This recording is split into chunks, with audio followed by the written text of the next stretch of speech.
Bishop Mike Brawan says that the high number of COVID-19 positive cases being recorded in the country had been spiked by Kenyans' non-adherence to the measures put in place by the Ministry of Health.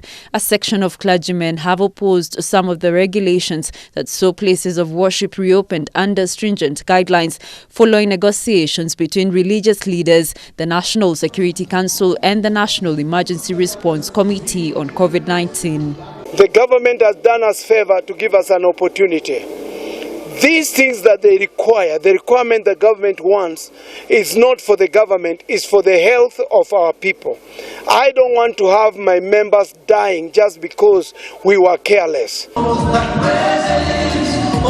The bishop called on religious leaders to come up with innovations where they can reach their congregants under 13 years old and people aged 58 years and above, as well as those with underlying conditions such as hypertension and diabetes from home. Whatever the government puts forth, we need to support it and see why. We need to know the reason behind it. So we cannot just criticize. I don't have this culture of Kenyan people who criticize something even when they don't have the reason why they criticize. Last week, the Pentecostal Alliance of Kenya claimed that limiting services to 1 hour is an insult to God and that the Constitution covers the freedom of worship.